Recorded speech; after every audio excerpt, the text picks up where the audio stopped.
What's up, you guys? Welcome to The Imagination. I'm your host, Emma, and today I'm honored to have on the show and introduce you all to French whistleblower, survivor advocate, and fierce mother and mama bear who is in the fight of her life to save her two children who were kidnapped and abducted by their father, authorities, and the satanic cult he belongs to, Dalila Sadock. In a world shrouded by shadows, one courageous mother emerges as a beacon of hope, shattering the silence with her unwavering resolve. Dalila, a lioness of love, steps onto the stage of this transformational podcast, her voice echoing from the heart of France to unveil a chilling tale of betrayal and resilience. She fearlessly exposes a sinister reality. Her beloved children, Camile and Milo, were torn from her arms, abducted by their own father with the complicity of a corrupt system, police and authorities entwined in a web of deceit. Once a devoted girlfriend, Dalila's life seemed a fairy tale when she met her ex-boyfriend online, a man she believed was her soulmate. Their romance blossomed swiftly, leading them to build a life together and welcome their first child within a year. Yet beneath the surface of this dream, a nightmare brewed. It was only after the birth of their second child that Dalila's intuition screamed louder than the reassurances of doctors who dismissed her daughter's haunting signs of sexual abuse as mere imagination. Undeterred by their denials, Dalila fought for the truth, eventually escaping her boyfriend's grip and securing full custody of her children through the courts, a victory for a mother's fierce love. But the battle was far from over. Even with limited visitation rights, her ex's shadow loomed darkly. Unable to contact her children during his time with them, Dalila's heart broke as she witnessed her children's return, shaken, screaming, and scarred by unspeakable traumas. What unfolded next was a mother's relentless quest for justice. Her children whispered of horrors unimaginable. Caged children, graphic accounts of abuse, sketches and drawings depicting human sacrifice amid famous French landmarks presided over by prominent politicians. These were not mere childish tales, but cries for rescue, painted in the innocence of their terror. With no agenda but to shield her little ones, already in her full-time care by law, Dalila turned to authorities, armed with her children's drawings and testimonies. Yet, in a cruel twist of fate, her pleas were met with betrayal. One fateful day, as her children sat in school, the very system meant to protect them facilitated their abduction. Stripped of her rights, accused of fabricating their suffering, Dalila watched helplessly as custody was handed to their abuser. Since that devastating moment, she has not laid eyes on Camille or Milo. Her every attempt to reclaim them met with indifference, even surviving assassination attempts dismissed by those sworn to uphold justice. But Dalila is no ordinary soul. She is a warrior forged in the fires of adversity. Refusing to be silenced, she has taken her story to the global stage, gracing international podcasts with a mission to ignite a movement. The voice of a fierce mama bear, a desperate hope that the world's ears will turn toward her children's plight, exposing the corrupt underbelly of France's justice system. Camille and Milo are blessed beyond measure to have a mother whose love defies oppression, a mother who transforms pain into power. Today, you will bear witness to a testimony that pierces the heart, a parent's darkest nightmare laid bare. Let Dalila's story is not hers alone. This podcast alone has unveiled a chilling pattern. Parents from across the world, bound by a shared saga of state-sanctioned theft, their children delivered into the hands of their tormentors. It is heroes like Dalila who will dismantle this system brick by brick until every child is liberated from the chains of abuse and restored to the embrace of love. To call Dalila a fighter is an understatement. She is a force of nature, a living testament to the unbreakable bond between a mother and her children. It is a profound privilege to amplify her story, a miracle that demands your undivided attention. Listen closely today, share this podcast everywhere you can, and join the chorus of voices rising to unite Camille and Milo with their fearless mother who will stop at nothing to save them. Together, we can turn her courage into a tidal wave of change. Before wrapping up the introduction of today's guests, I'd like to share just a couple quick reminders and updates.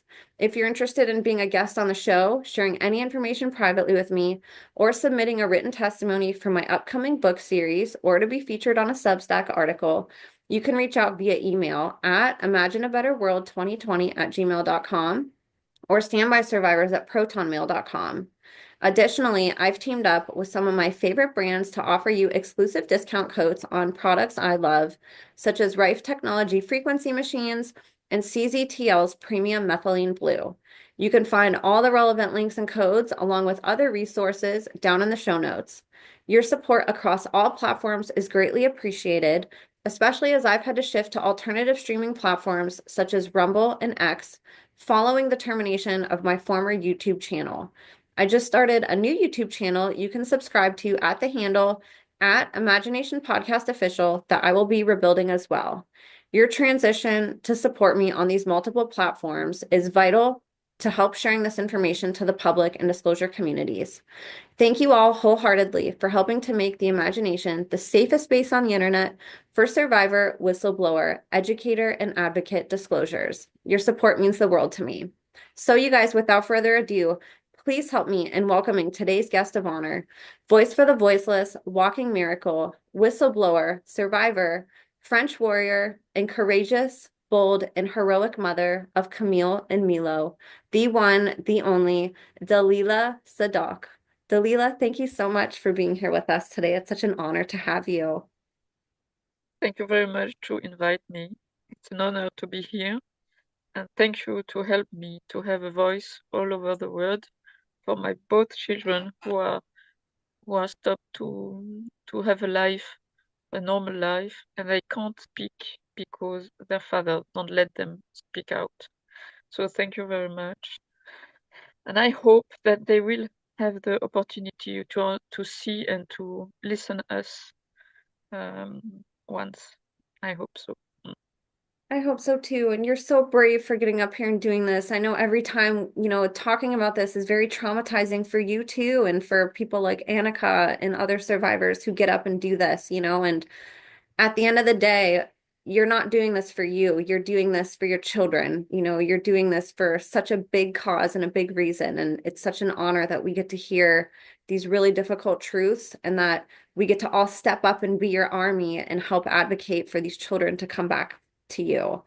And so one of the things that I wanted to discuss briefly before we get into the story regarding your children is I wanted you to introduce yourself. I think people have a misconception that if you don't belong to a satanic cult, if you weren't born into a pedophile ring, that this stuff doesn't happen to us. It doesn't happen to anybody else. And your story illustrates how untrue that is, that this can happen to anyone. And it happened to you. You weren't born into that type of life. And so I wanted to give you an opportunity to share a little bit about who you were before you were a mother and a little bit about your life leading up to meeting your ex. I'm a French mother now, and I lived in a normal family.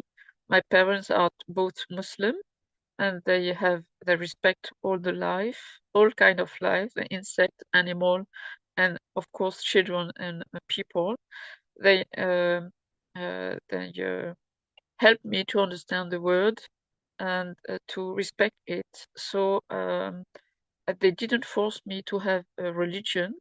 And for me, it's not necessary to have a religion to have a good life, to be a good person. So I had a normal scholarity. I was a good, very good at school. I have a scientific baccalaureate, and I had engineer diploma and a master in quality, healthy, and environment management. I have a very good job. I don't need to work full time, so because just half time it's enough for me to have a good life, to have a house, to have all the passion I have. So I love sports. I love travel. So I have a very good life, always clean because I don't drink alcohol. I don't have drugs. I don't need that because sports and travel is enough for me to have a good life. And when I met the father of my children, I was in a very good place in Aix-les-Bains, close to Annecy, in close to Italy, in the mountain in France. It's a very beautiful place. And but the nightmare began when my children were born. Um, but I still hopeful, because I'm sure that this situation will end at a time, and I hope this year because I see that a lot of things are um, arriving this year.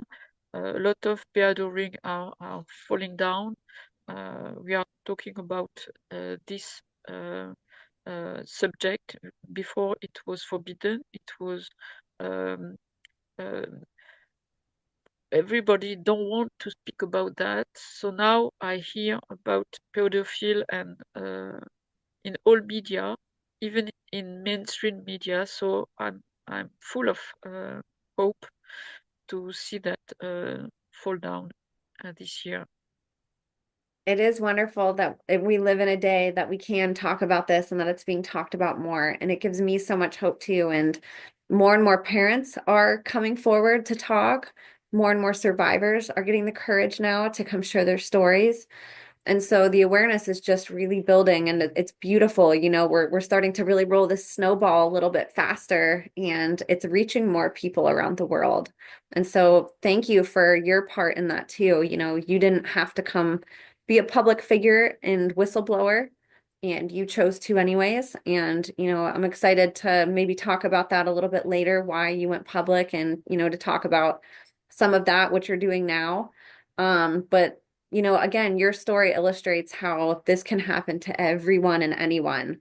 You were a Of successful businesswoman, very decorated. You were clean. You weren't, some druggie on the streets. You weren't homeless. You were living a good life, and this still happened to you. And so let's talk a little bit about meeting your ex-boyfriend. You weren't a partier. You weren't somebody who was always out at the bars and talking to people. And so you thought maybe being online would be an easier way to meet somebody. It's not me directly. It was a girl I met when I was diving in Egypt. Oh, Uh, I wow. met a woman who um, make me meet him by Mythic on the web, and then when I met him, she disappeared from my life. So yes, I still talk to her, but she didn't want to answer me. So I think now that she was in connection with him to find me and to do the connection. Yes, I'm sure now. And when I met him, of course, he was perfect guy. Very kind, intelligent. He did the same sport than me. He had the same uh, school. He did the same study, but at the same age. But when after several months, I understood that it was all fake. He was a liar, yes, but he he was so kind and he asked me to excuse him. So because he told me that he was sure that I was the woman of his life. So he tried to make me sure to be with him.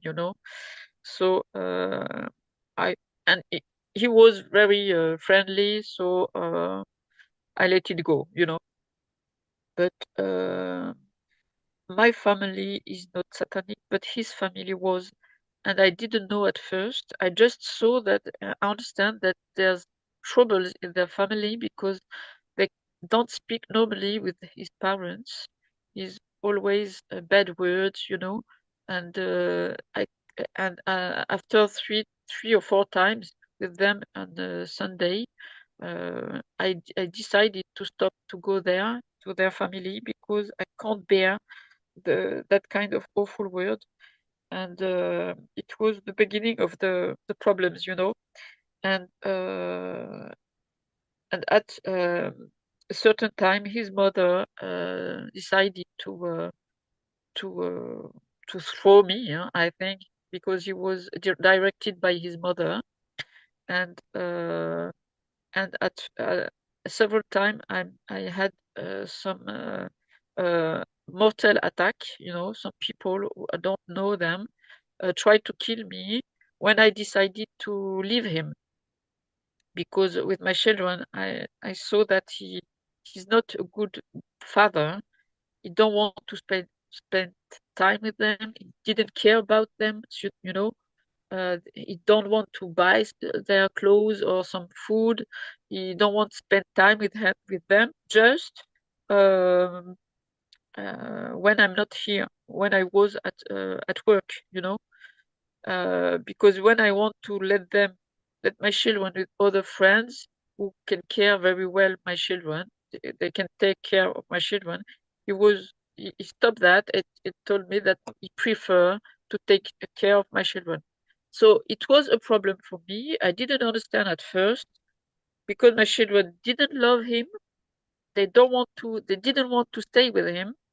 And once a friend of mine told me that when my daughter was ill, he told me I want to stay with her, uh, and he bring my son at school, but he let my daughter alone at home, and she was very ill. And my friends told me, but where is Camille? You told me that she's ill and she will stay with her father. And I told her yes, and she told me it couldn't be because I saw him in the bar, in the bar. So she called me and I was in Paris, so I took a train because he didn't want to respond when I called him, and I were back very quick at home, and I find I find my daughter alone crying. She was just 5 years old, and she was very mad, bad. And then at that time, I decided to break our relation and protect my children. Why do you think you were targeted? Do you have any idea why your friend and him may have chosen you of all the women to set him up with? I know that in the Peado ring they choose the people who have some facilities, you know, and I had facility in mathematics, in French, in uh, um, in sports, in arts, you know, and I've got uh, blood who is O negative, you know, and he has O negative too. So if he wants children with O negative, he have to have a wife with the same blood, you know. Yes, and for uh, for the Satanic people who want their children have a good place in the world, you know, in France, they have to choose mother with intelligent mother, you know, with special capacity. So I think he targeted me for that. And then he immediately basically started grooming you. So he was really nice. He love bombed you. He was very charming. What happened to sort of start the decline? Did he stop doing those things, or what did that process look like of you starting to realize that he wasn't the man he that you thought he was?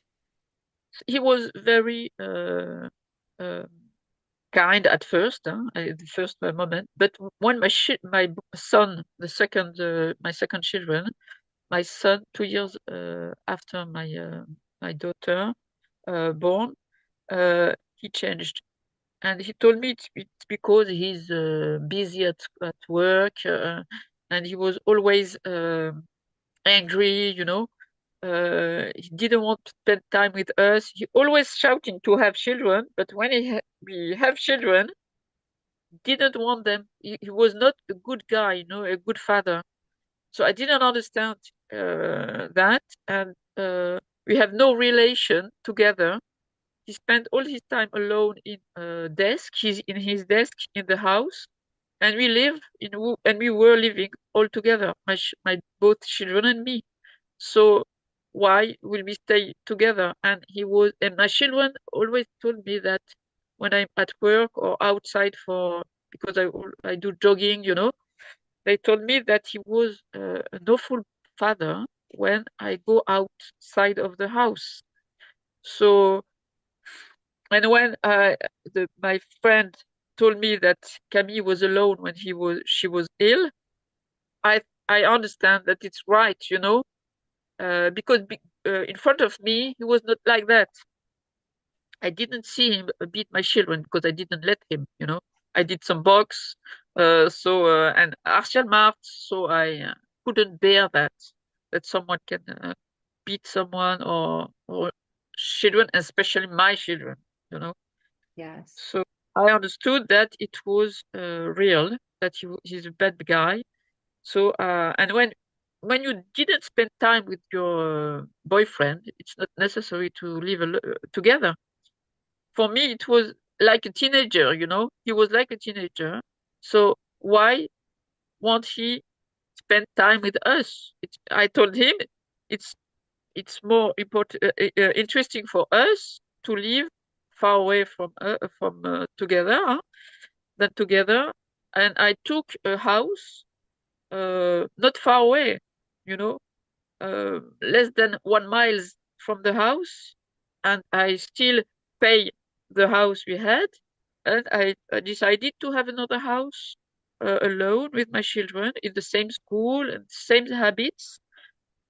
And he was very calm, and I was surprised. But I decided to go to the new house in July 2015. But in June, I had three uh, uh, attacks. Three kind of people decided to kill me or to beat me. And all my life, I didn't live that. You know, it was surprising that just 1 month before, I lived 3 times some attacks. And but I was always protected. I think it's good because I had nothing.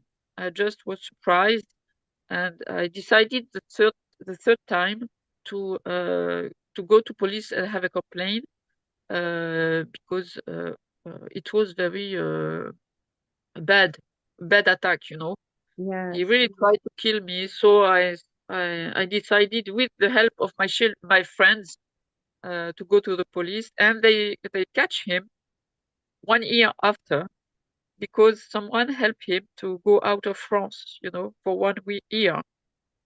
And even if he accepted to say that he want to kill me, they just gave him 4 months in prison, even if he has sursis. In France, when you have sursis, it's because you did something wrong before, and so we are waiting for a certain time. During this time, if you do something else uh, uh, against the justice, not normal, you will go to the jail. But that time, he didn't go to jail just for 4 months. Normally, he will stay a long time in jail. So I understand that's not normal. It's helped. He was helped, of course, uh, by the justice, and the judge. 100%.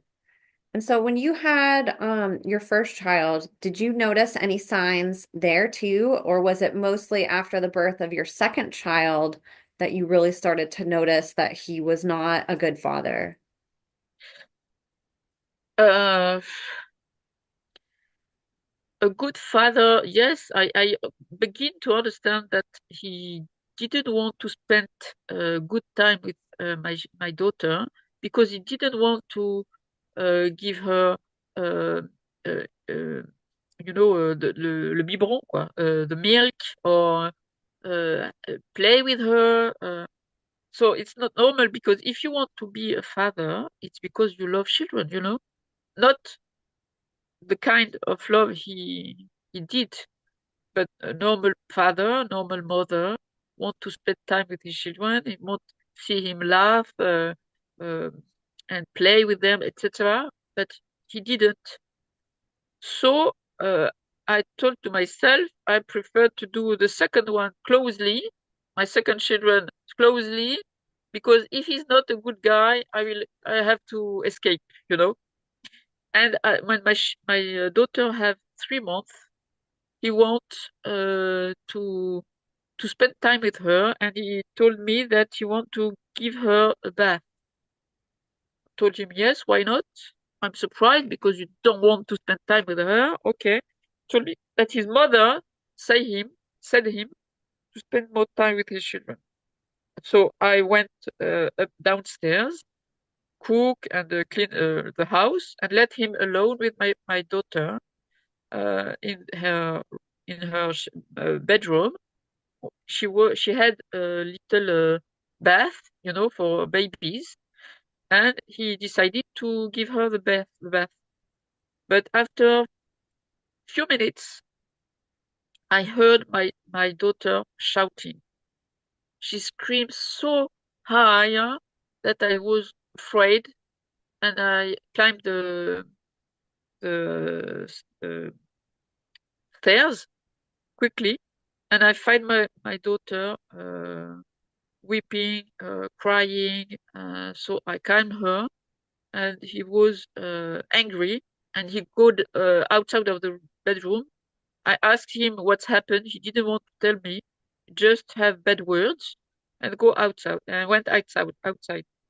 And when I cleaned my little daughter, I find some blood in her genital part. And I didn't understand that he harassed her. I didn't understand that he had a sexual attack on my little daughter. It was so awful, so unimaginable, that I couldn't imagine that her proper father did that, you know. So I just called the medical services, the, the les urgences in France, and I asked them, what's that? Do I bring my daughter to the hospital? What's happened? And they told me what's uh, they were awful with me. I told them what's happened, that the father was with her, and I think that they were embarrassed because I didn't understand what's happened, Yeah. but they understand. So they cut the conversation quickly without explanation. So I went to the pediatre, the doctor, and I told him about that, and he told me, I don't know what's happened. It could be normal, but it was not normal. Now I know. Now I know. And so really and were these doctors that you went to, do you think that they were also part of the cult? Because they didn't seem to want to help you or to acknowledge that there may have been abuse. They sort of like brushed it off and were like, there's nothing, nothing wrong. And Yeah. it seems really strange that that wouldn't have been a concern to a doctor, that you're seeing blood like that. And even though you didn't know, they should have. Yes. But I asked other doctor. My sister is doctor too, and she told me that twice when there are children, that we can find some blood uh, uh, in their genital parts. So I don't know if they learned that to cover the sexual abuse. Okay. I don't know. But I know in France, when the doctor uh, help a mother to protect their children from sexual abuse, they can lose their job. They are attacked by the government and the l'ordre des médecins, the order of the medical services, they stop them. Sometimes they can't work for 6 months or 1 month. It's a nightmare for everybody who want help our children from a sexual abuser. That's so terrible and so scary to think that, you're examining and seeing these different things through living with your children and like nobody's really stepping up to help you at all. You're not getting like validation or help when there's like clear signs that there's something wrong. And like you knew that, like your intuition, you knew that in your heart that there was something not right. And so let's talk a little bit about you ended up, like you said, you decided to get a home down the street. You separated homes, took the children with you, and then started having these attacks on your life. Did you connect that to your ex-boyfriend at that time? Did you know that it was him trying to do that? Or what happened during those instances and what were you thinking? At that time, I didn't understand that it was attack because it's so terrible. Yeah. I couldn't imagine that the guy that that I was living with and that we have children together can imagine to kill me, to organize my death. For me, it's impossible, Even if I know in the uh, I know that in TV you can understand, you can see some kind of attacks, and murder. But we always say it's not me just once in the world, but not me. It's not special. It's just special people, but it's not right. Everybody can live that. Uh, that kind of people are so friendly and so common because he's living in the company with he's always smart, well dressed, Uh, he's friendly, he's laugh a lot. So you can't imagine that kind of people is close to us, everybody, every time. Uh, so that's the big problem in our society because the when you see the this kind of people, the pedocriminal, they are not special, they are common people, you know. And this picture is another attack since 2015 until now. I'm always attacked, And that picture is uh, a bullet of, a gun. And I was with a procureur, a judge, a good judge, a special one. We were in her car driving, and we are both in a film now in France, which called Les Survivantes, and we are talking about the pedophile rings in France and the world. And several months after the film go out in the cinema, we were attacked by the car, you know. So they don't want us to speak out, to explain what's happening. So the people who are in the good vibe with us, they want to help us to protect our children, are all attacks. There's a lot of people who died because they tell the truth. The policemen are always attacked too. A lot of them were killed in France. Yes, it's everybody know it, L'affaire du trou, there's a lot of policemen who want to help the victims were killed when they do some investigation and have some proof. They kill them to stop the awareness of the population. Wow. And so talk about too a couple of the other instances. I think it's amazing that you have a background in martial arts. You maybe did it for fun and didn't realize you'd actually need it, but it saved your life on some of these occasions. Could you share some of a couple of the other times that you were attacked and what happened? Yes, another time I had several other attacks, you know. Yeah. Once I find myself blocked the half of my body, the right part, and I quickly understand that it's not normal because I do sports, I'm healthy, you know. I don't take medicine, I don't have drug, I don't drink alcohol, so it's not normal. My heart is very strong.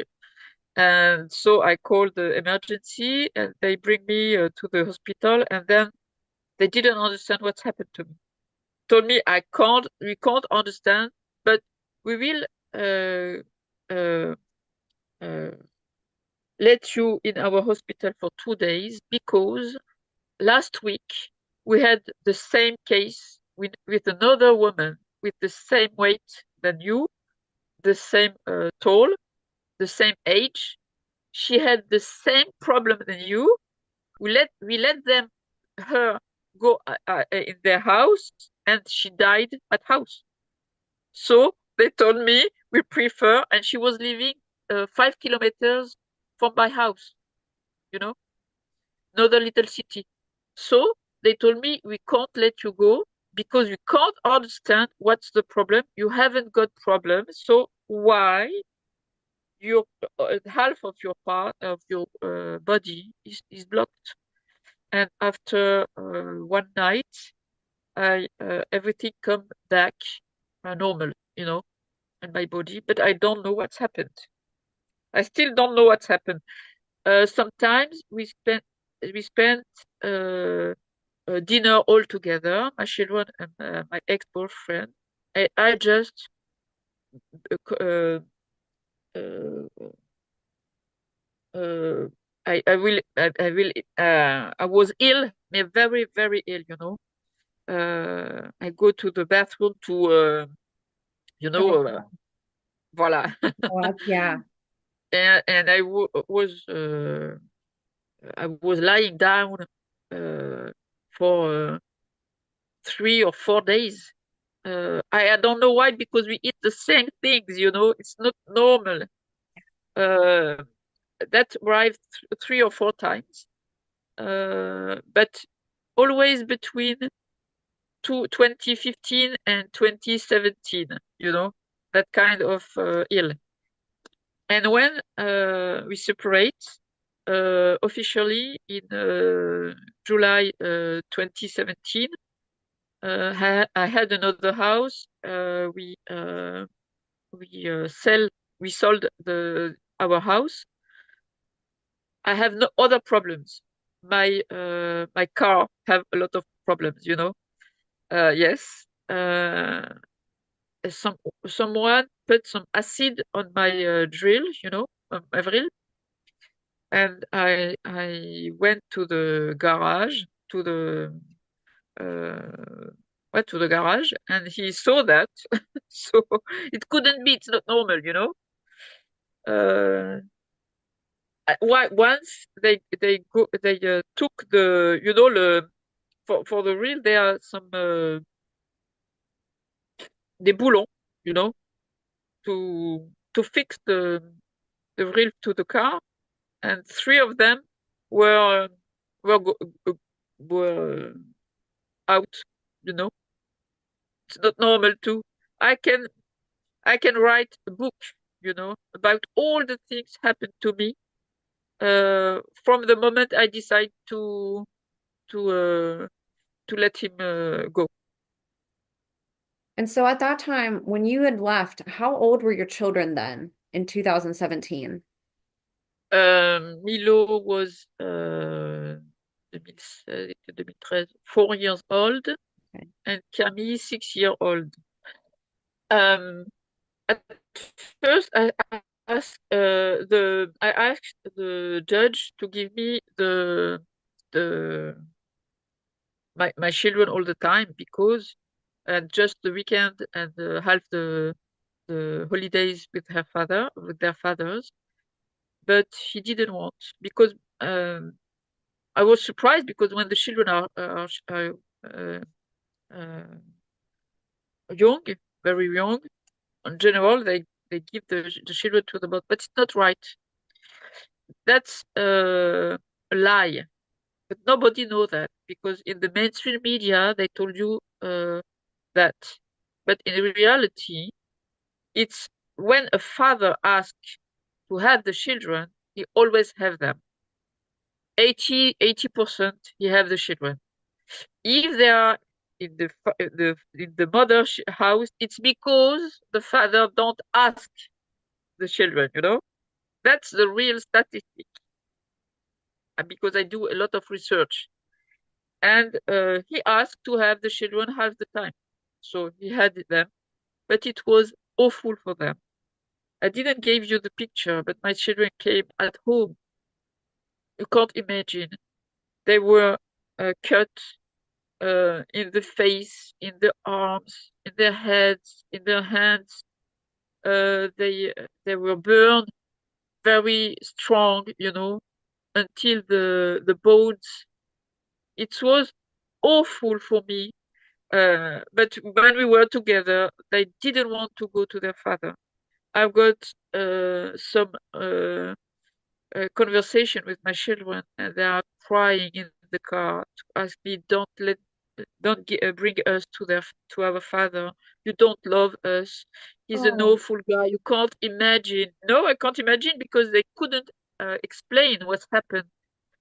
Just say, il est méchant, il est méchant, il est méchant, but they can't explain with their words, you know. mhm. And my advocate, my lawyer, told me that if I want to have my children back all the time, I don't I don't have it's necessary for me to don't speak about the the behavior of the father because at first I just think he was beating them, you know, or strangle them. They explain sometimes that. So I asked to a psychologic uh, expert to do a, a report for all the family, and he did that. And he said that my children are just have to spend all the time with their mother because the problem is that the father is it's not really normal because the children are scared by him, you know. And so the judge decided to give me the children back, and I decided to have another to buy another house, and we go far away because he tried to beat me and he beat my daughter. I have a complaint, yes, in front of the school, in front of everybody. And even if I have some people who saw the scene and came with me to the police to say that the father was beat my daughter, and I have the report, the medical report that my daughter was beaten in his arm. She was armed. I have picture of everything. They they say uh, uh, they closed the complaint um, without further action. You know, without a further action. Even if we have proof that he beat my daughter in front of the school, in front of everybody. And there were a camera there. And the police didn't want to have the record of the camera. You can see that he beat my daughter, you know? And uh, and my lawyer uh, told me don't speak about the the behavior of the father. Don't say that he's an awful guy. Don't say that he beat your children. Because if you do that, the judge will give him your children. So I don't say anything in the second judgment, and then the judge just took the expert report, and I have the children with me back, and they were so happy. We spent so beautiful time, and my children changed. I never saw them happy. It was the first time I saw them happy. So we spent a lot of time together. Yes, we went in England to do uh, uh, ho- uh, uh, Halloween. Halloween. Thank you very much. We took the plane for the first time together. We went to Disney World. We went everywhere. So voilà, we spent a lot of time together.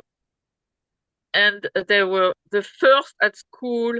There were they did a lot of sports. I bring them in the martial art to voilà martial art to the ski. Uh, we spent very beautiful moment together. But when they went to their father half the holidays uh, in the end of 2018, uh, in the phone, my little boy told me in the phone that his father attacked him during the sleep. He was naked and he put his deck on his face. He forced him, and he told me after that that he fall down of the his bed because he was so uh, brutal with him, you know. It was a nightmare. So I called the police. They told me ask uh, uh, call a certain number, le 119 in France, but don't call le 119 because they do nothing for us. They just check all the parents and all the children. They can talk to the social services and block the children. Is that other big peado ring which belong to the government? I know that now because I spent a lot of time to understand with the children, with the mother, the other parents who have the same problem. And this number 119 check the the probability or the possibility to took other children from their family to put them in the social services, and then our children are sold or in the network, you know, Operado network, or directly prostitute them uh, in the house of the social services. And we have a lot of uh, children who explain that, and we have some people from who work in the social services who were stopped, arrested, and went to the prison this year and last year. Yes, now the children are talking, are filming what's happened there, and now we are breaking all that. So please, all the children, all the parents, continue to film and take picture and took your phone with you and let us know what happened and bring that in TikTok, in Facebook, everywhere, and and then we can help you with this proof.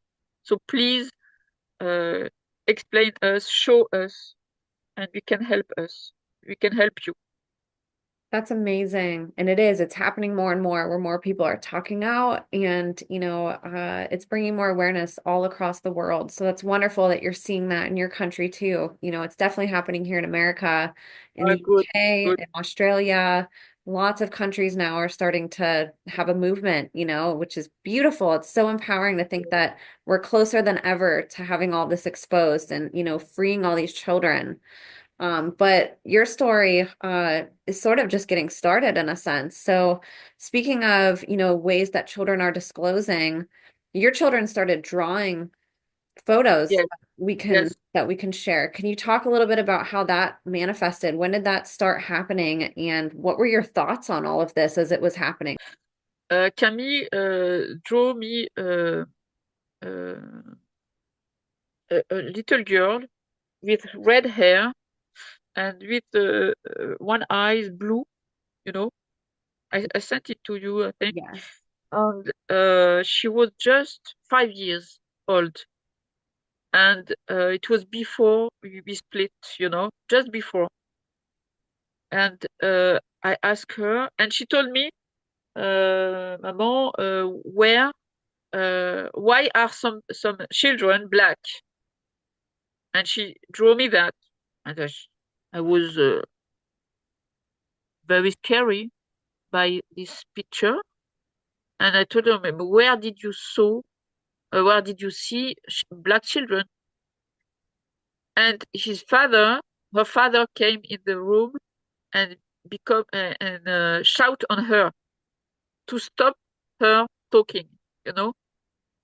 So she couldn't explain me where she met black children. But now I understand that it was during a ritual because during the ritual they uh, they they break one eyes when they try to torture children to have adrenochrome or during the satanic ritual.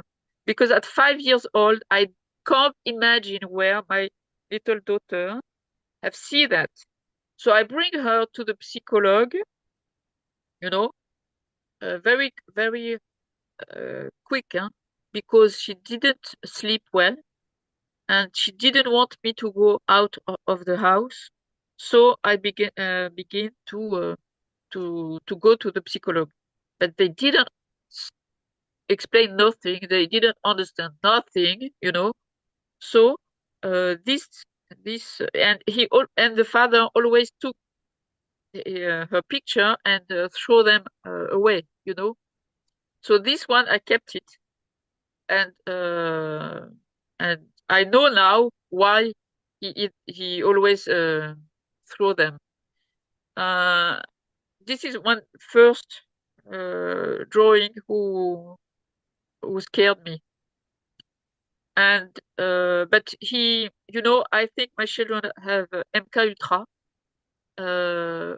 because when I saw the film Les Survivantes, at first Pierre Barnarias, when he do the film, he met eight uh, wife, but we didn't know ourselves, you know. I think just Anneke and Chantal Frey met themselves once for a meeting, an interview. But all we didn't know ourselves, we didn't met ourselves. So when Pierre sent me the first version of the film, I heard Anneke explain the MK Ultra uh, uh, programmation, and she explained that this is La Pyramide du Louvre. I will talk about after that. And she explained that when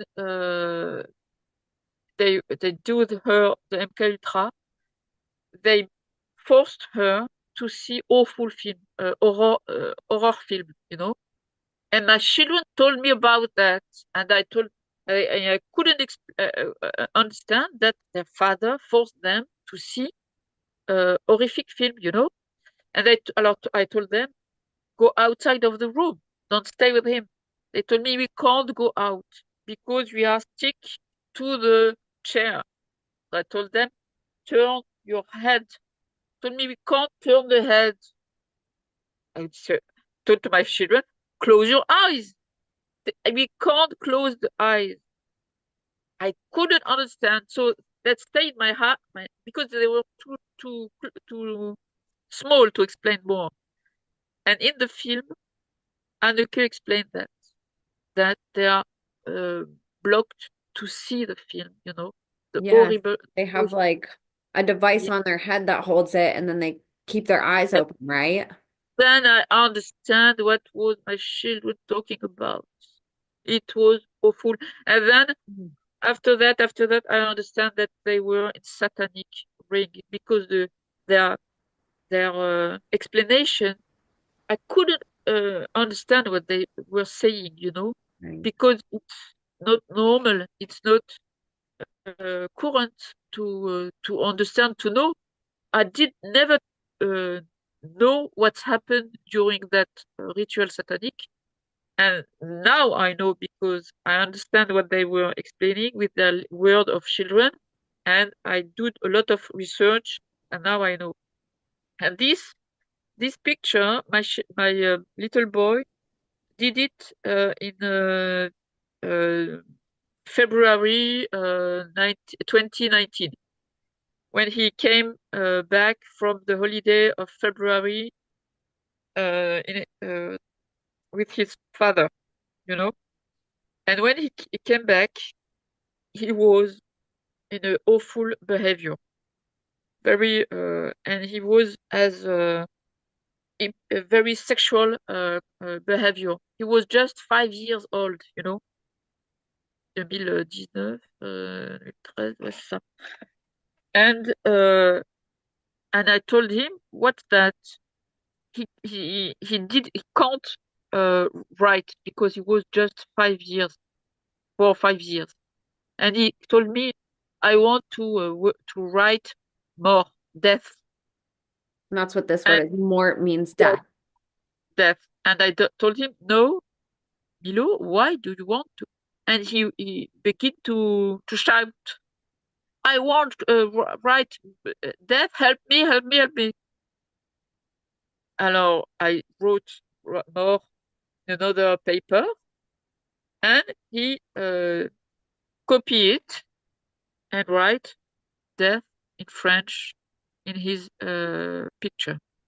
And then he told me that the blue triangle, is the Pyramid du Louvre in Paris. And he told me, I went to Paris and I saw the Pyramid du Louvre and I met Emmanuel Macron, and with death under la Pyramid du Louvre. And I couldn't understand what he was explaining to me. And you see, he he he he draws some cave. You know, that's some cave. Ouais. And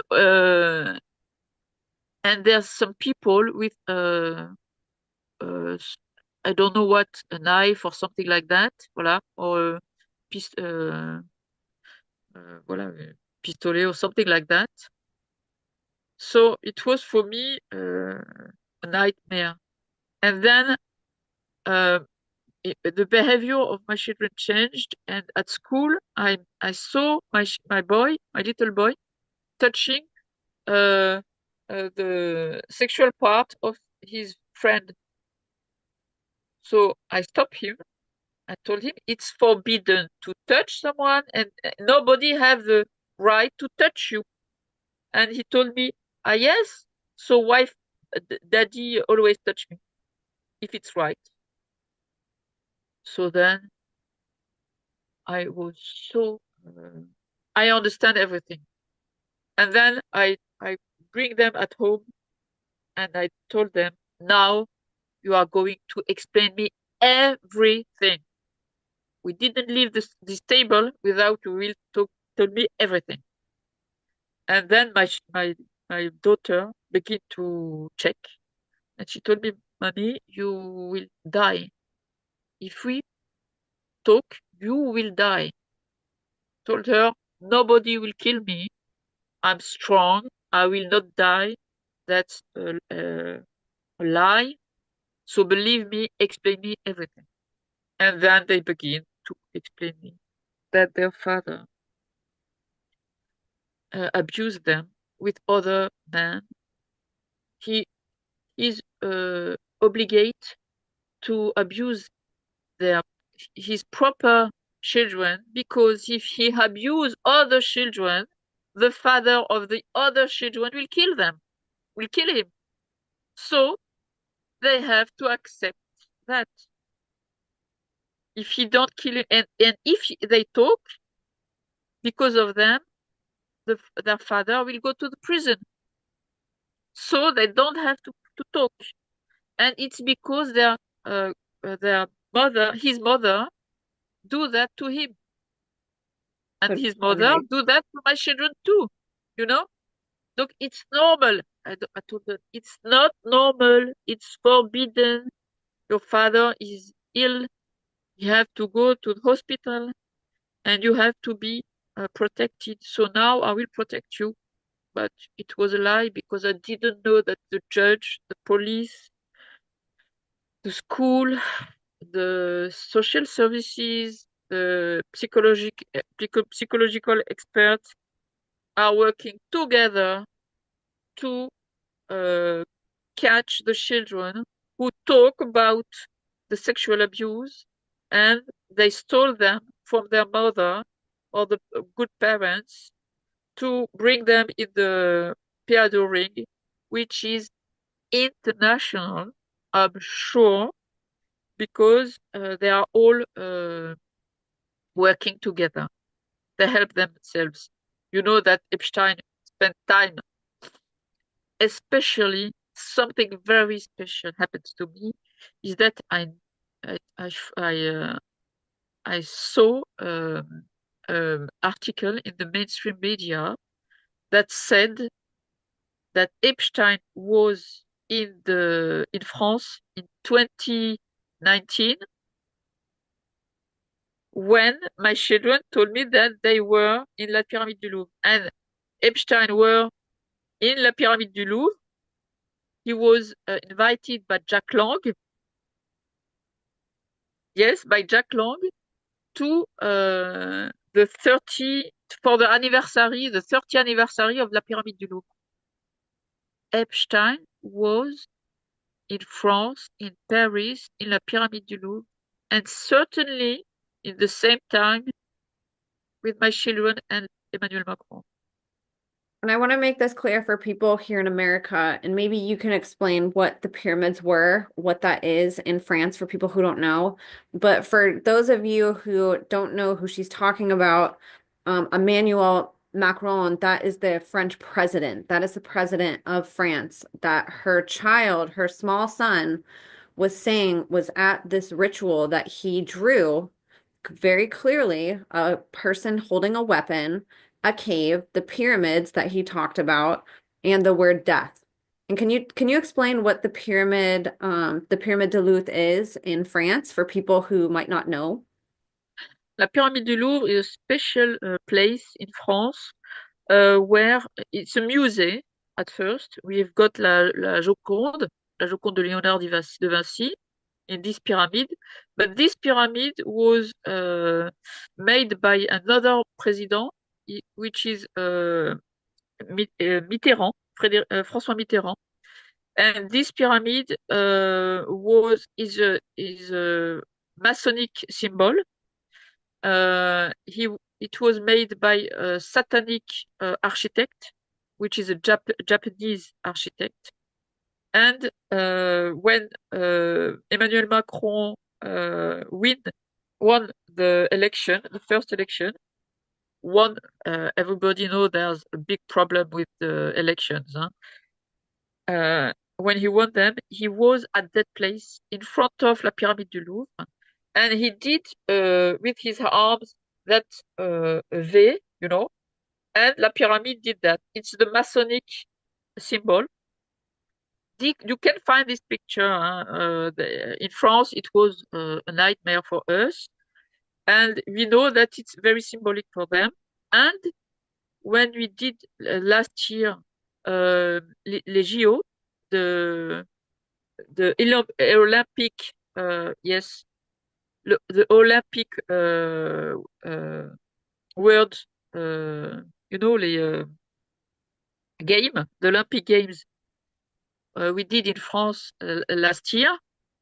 The beginning, the first day of the the opening of the Olympic Games, the Emmanuel Macron did a big dinner in la Pyramide du Louvre, under the Pyramide du Louvre, and I shared the Satanic ritual, euh, euh, on appelle ça, calendar, and at that day, it was a special day for the Satanic calendar.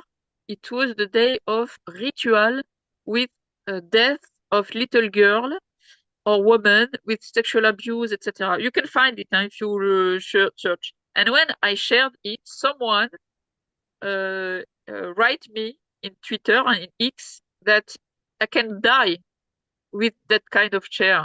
You know, I have, yes, always. They always attack me. So I did that to prevent the people that it will happen something very hard. And when they shared the picture of the dinner, preparing the dinner from this ritual, it was in pink. Pink, especially the little girl that they are going to kill and sacrifice to this. I'm sure. I'm sure. So now, everything is front of our eyes, but nobody do anything. There's nothing to help our children today. I do anything to help my children. I did the most important lawyer in France. She didn't help me. She, my child, I have no rules to see my children now. It's forbidden. In French law, you can't cut the relation between a father or mother or and their children. You know, even if you kill someone or if you kill one children and you have another children, the children have to go in the prison, in the jail, to see her parents. And me, I did nothing like that. I'm not a criminal. I'm not research. I did nothing, and I can't see my children. That's a picture that my little boy did it, and he told me that his father always beat him, and it's forbidden. So he make a cross on it to say it's forbidden. And you see, the with his hand, the hand is a ball, a red ball. That's it's a sign that he beat him. You know. And of course, it's in red, which is also Yeah. very, a lot of these drawings have a lot of red in them, which is a little bit disturbing. And I took the red and I told them, don't stop the red because I didn't understand that for them it's important to have the red, you know. That's he drew himself and her sister who were weeping, you know. You can see their heads. And pipi in French is pee, you know. And caca is shit. So he told me that his father forced them to eat their shit, you know. It's Oh, ritual it's satanic ritual that, you know, I didn't understand at first, and they told me that they are obligated to uh to uh to drink blood. For me it was not possible, so I tell them it's not possible, we can't drink blood, and then they were angry, they told me yes, of course oh. we So I'm sad to didn't understand what they were living at first. So I just understand after a long time that it was satanic and how mad people they are to do that to their little boy. How could it be? And he told me that they did a ritual and he had to cut their hands with and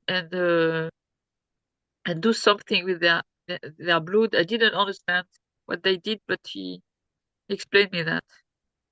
Oh my gosh. And what parent would ever think that the father of their children is committing and his friends are committing these heinous acts and crimes against kids?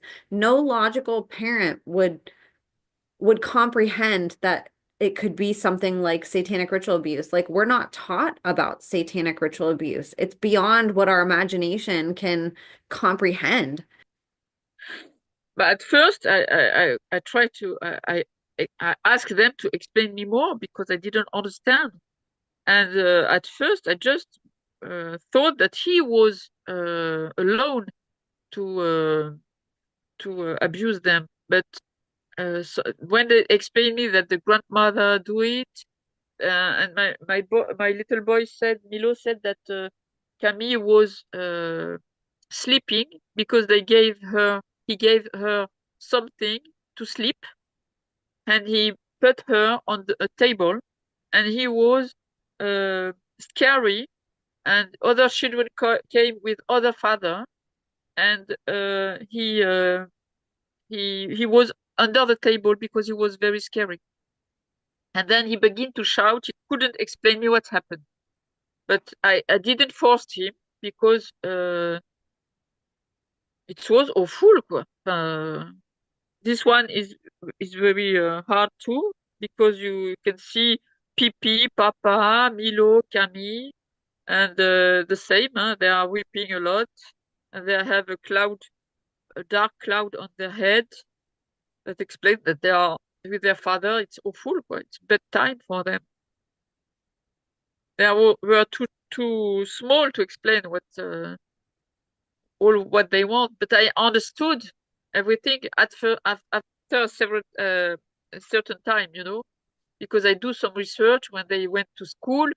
When I met some people from the who as some association who are against pedophilia, and they explained me. They asked me my proof, you know, and when I sent them some picture, they told me, Dalila, your children are in a pedo satanic ring.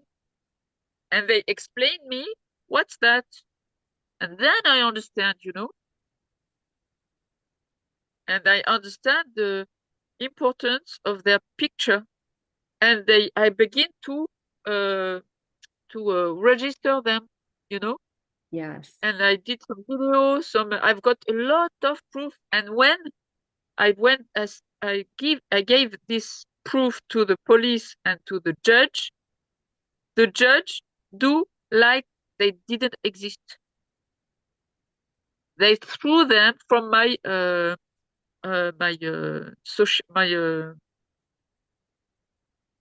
conclusion. That's the same. Milo, they are. You can see they are not happy in that picture.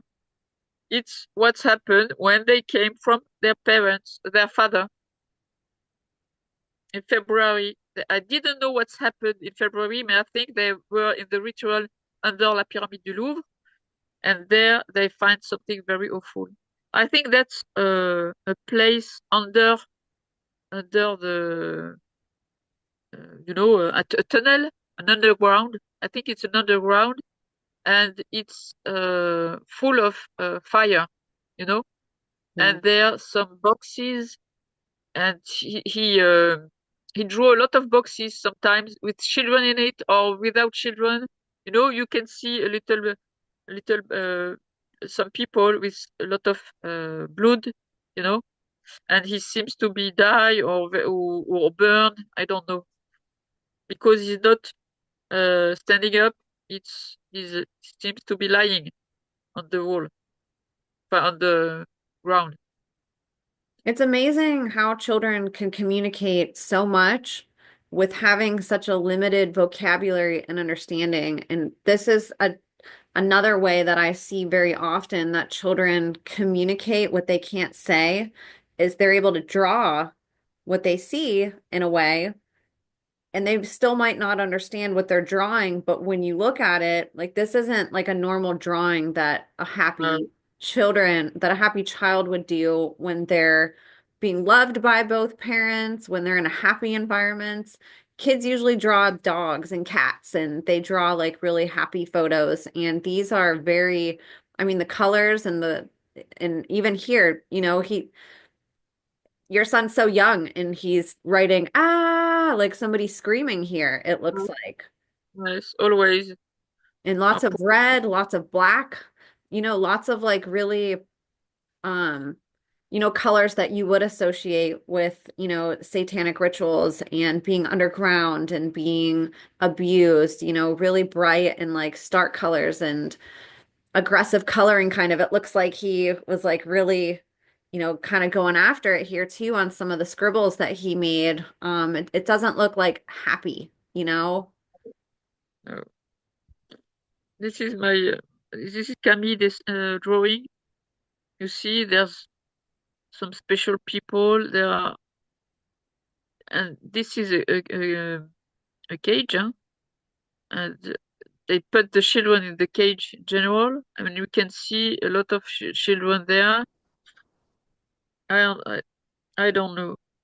Yeah, and there's a lot in these photos too. They're very detailed with the amount of people and yeah, the cages are a big theme in a lot of these photos that we're going to show. You see that people is coming.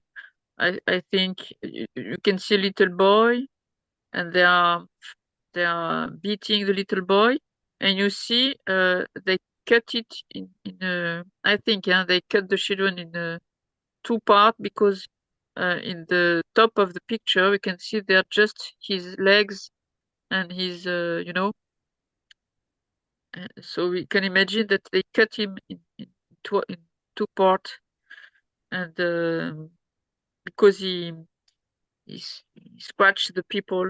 They seems to be very bad people with the little boy or the It little looks like girl. they're holding something in their hand. It almost looks like a rock in these photos and like they're the Right. ones like getting ready to swing up here, Mm. with whatever type of weapon that they're holding too.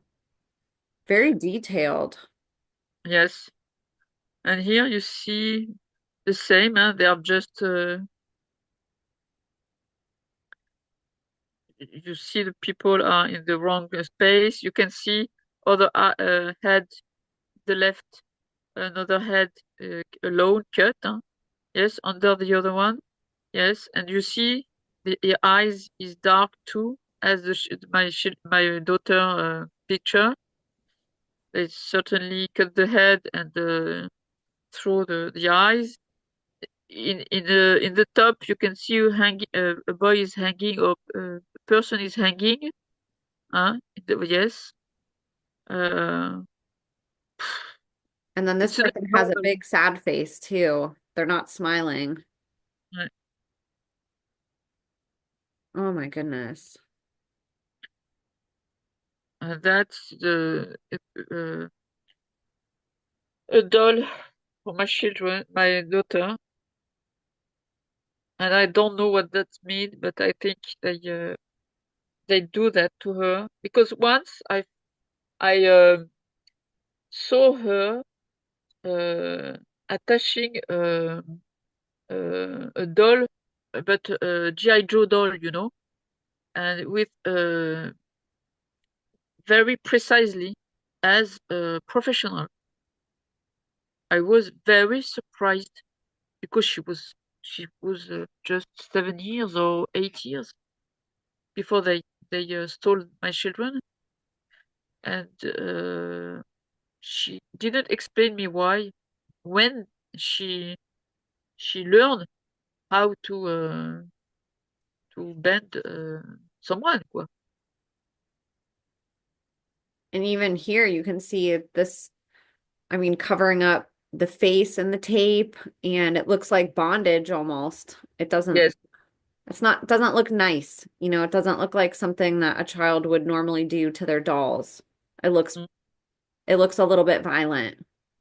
mm. But we can this picture you can see Maman, it's me. Milo, it's Milo, huh, who drew this picture, and Camille with a C, his sister, and the last thing, it's there's a P in it. P like Papa. And you see that represents, you can imagine that represents. Oh my The gosh. death of his father. Because at first I told him, what's that? in fusée, which go in the stars. Told me, no, no, it's what father used to do to me. Oh my gosh. Absolutely devastating. Such detail that they were able to put into these pictures at such a young age. Yes. And this one, poor. This is a picture of Camille, and she drew a snake. Zizi in French is part of sexual part, you know.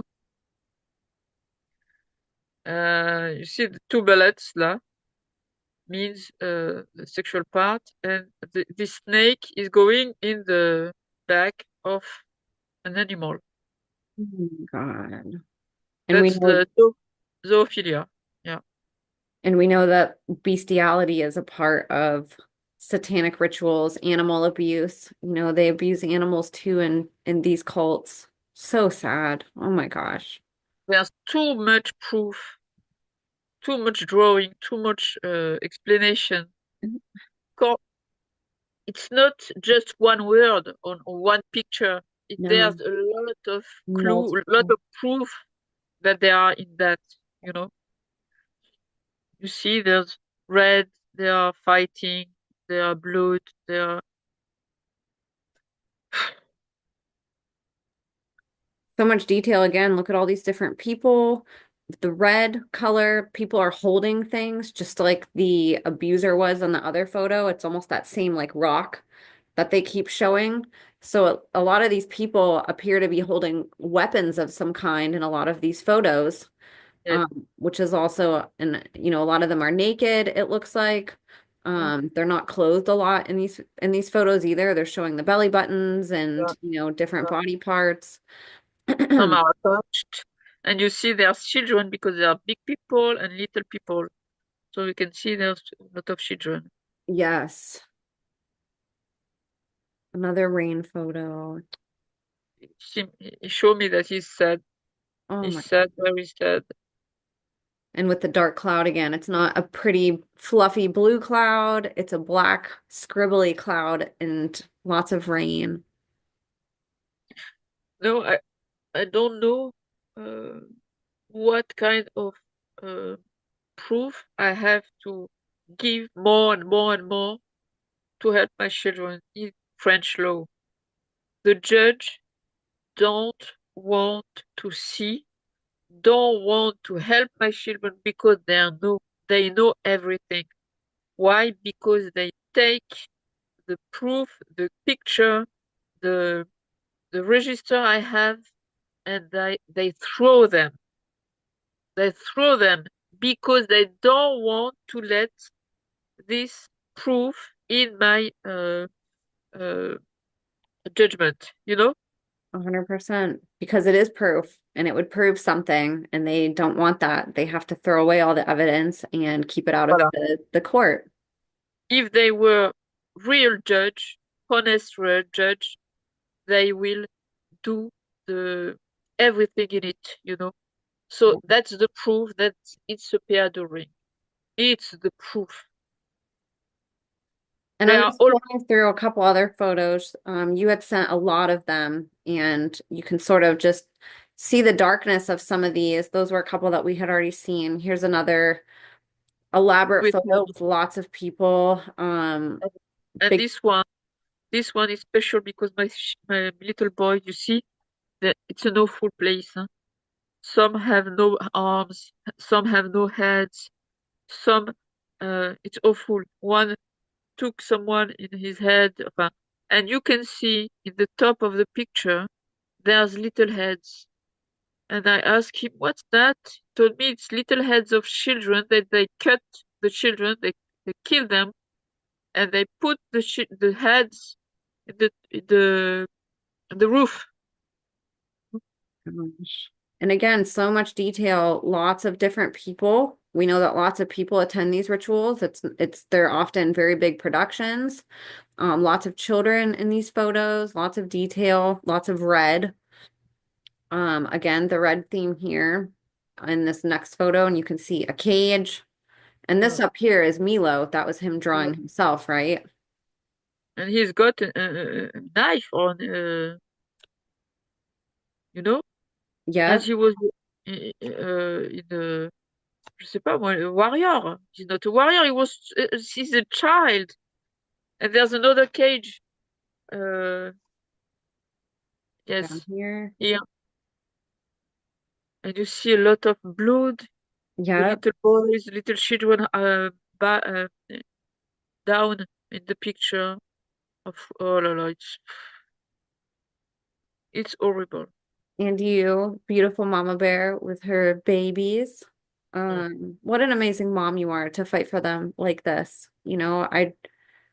If I were your children and going through this, I would be so thankful to have a mom like you. So many of these kids that are in these systems, their mother is also involved in the abuse. They're so lucky that they have a parent advocating for them and that when they leave, they have a safe parent that they can come be safe with and that can help them heal and that's going to understand what they went through. It's amazing that you've taken this on yourself. I know this has to be so heavy and difficult for you. It's every parent's worst nightmare that you're living, and you're doing it with such strength and resilience and courage and bravery. And, on behalf of them, thank you. And for every other child that's in these systems, thank you for giving them a voice. But you see, it's not enough. So I can do what I want. I'm in a film in Yeah. France.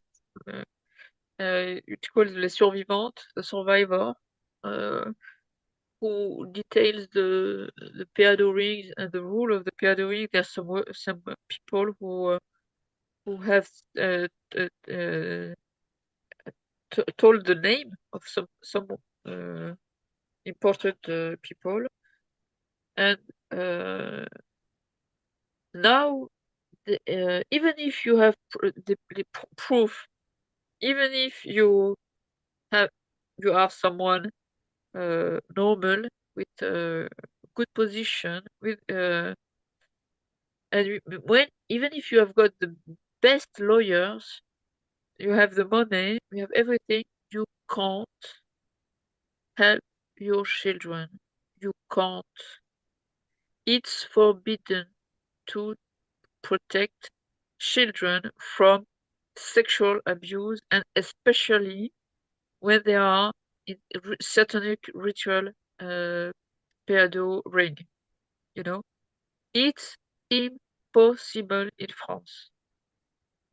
And when you know that 99% of the complaints for sexual abuse are there are comment on dit ça, are closed without further action. So that means that the people who have the courage to go to the police with their children to say that their children are abused on 100 people, just one can hope can have the hope that he will go to in front of the judge. Just go in front of the judge because they are general. They have no prison. They have no prison. And when we have got a prison in France. I think we have got two, but there's one in France, in south of France. The prison is open for pedophile people. Is open. Is like holidays. They have no.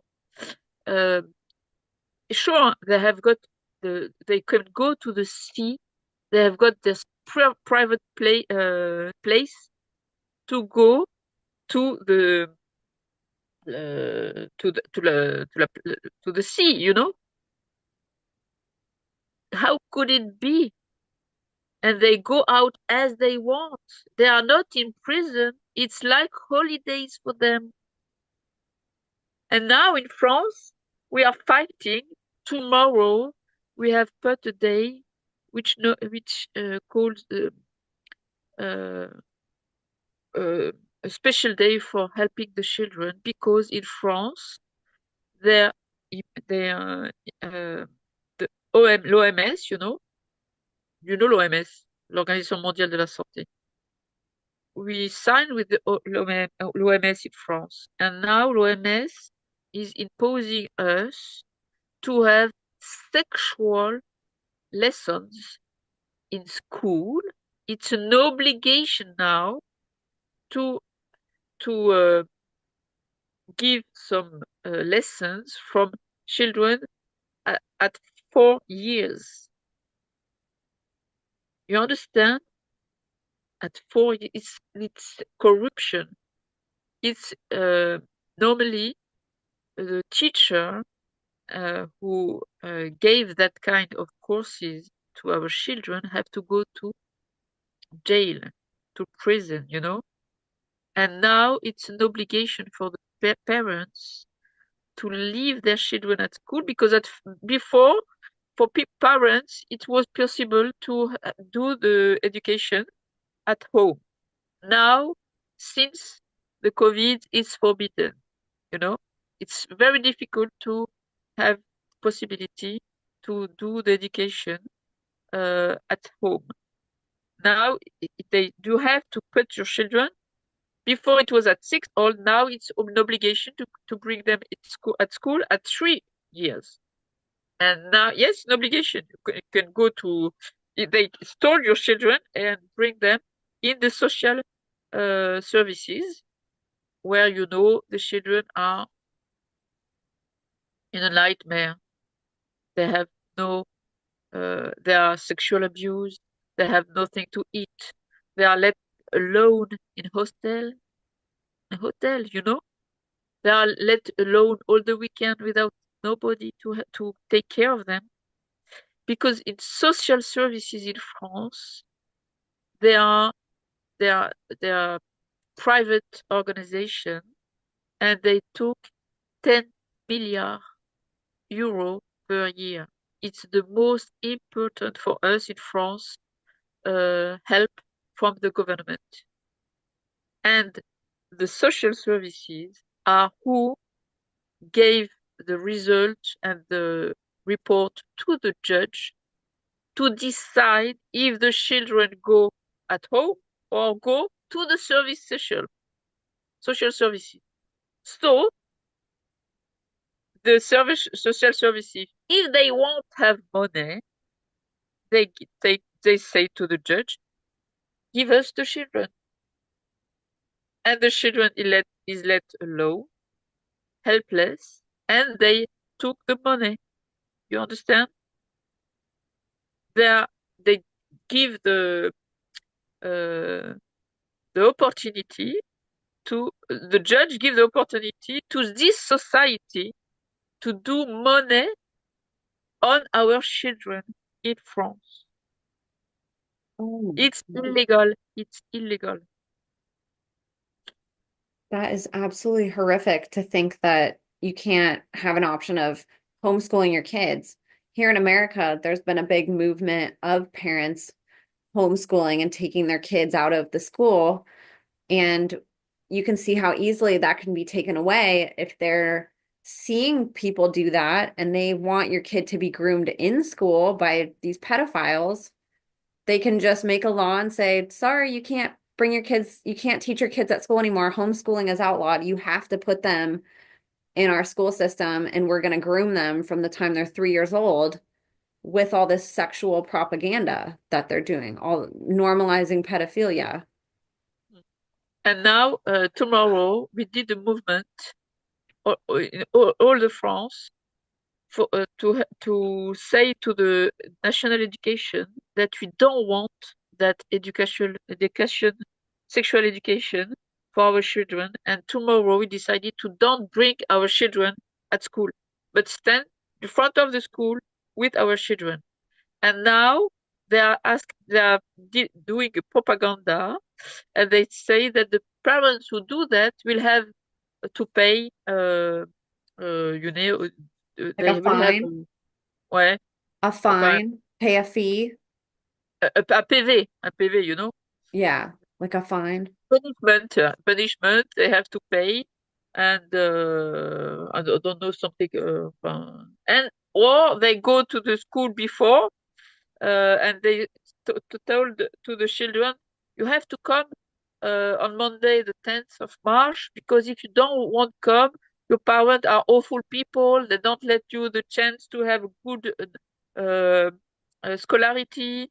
You will be, you will have some, you will be late because the other will learn a lot and you don't because on Monday there's something special at school, etc., etc. You know? Oh my goodness. And one of the things too that we see, which happened to you, and I'd love for you to share a little bit about this too, is they can kidnap your children legally too and not give them back and do it for no reason at all. One of the things that I wanted to mention before you share this part is there's a lot of people that when a parent starts saying my kids are being abused, they'll say, you just want money. You just want time with your kids. You're mad that your spouse has the kids. Well, for you, you had a career, you had your own home, you had full custody already. Mhm. You didn't have any motive except to protect your children Mhm. for going to authorities and trying to just share about the abuse. And so talk a little bit about what happened when you started trying to protect your kids after they were disclosing all of this. At first, when they speak out, I went to the police. I called them at first, and they told me, "Come tomorrow if they are ready to speak. We will take the complaint." So I went there with my children. Milo took speak easily. I told him, "You have just to speak once because you will be recorded, and that you will be okay. I will protect you. The police will protect you." He was just 5 years. And Camille was afraid, very afraid. Because the police normally don't have to wear as us. They don't, they must don't have the uniform, you know. But they kept the uniform. Normally there's a woman, and they especially were two men. Normally it's a place with toys, you know, for children. It was a desk, you know. So Camille was not uh, ready to stay with them alone. So she asked me to come with them. They didn't want. Normally, the police have to let me come with them and and take and took the hand of my children of Camille. They didn't want. So Camille didn't want to speak in front of the policeman. But 2 days after or three, they asked us to go to an expert, a psychology expert in sexual abuse for the police too. And the psychologue told us he saw me alone 2 hours, then my daughter and then my son. And my daughter tried to speak out because she want to help the little girl, of the new girlfriend of their father. And she want to help her, protect her. So she decided to speak.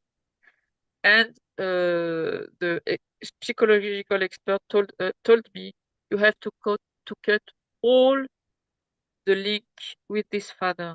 He's an awful guy. She told me you just know little things about what's happening. It's more that you can imagine because uh, quickly she understood everything. She was an expert, you know. And I was back at home, and the police told me. Uh, because I call every day, what's happening? You are going to bring him in the prison because my children told me that he always filmed them, you know, with his camera. And he took picture, he took video, he showed to the other guy.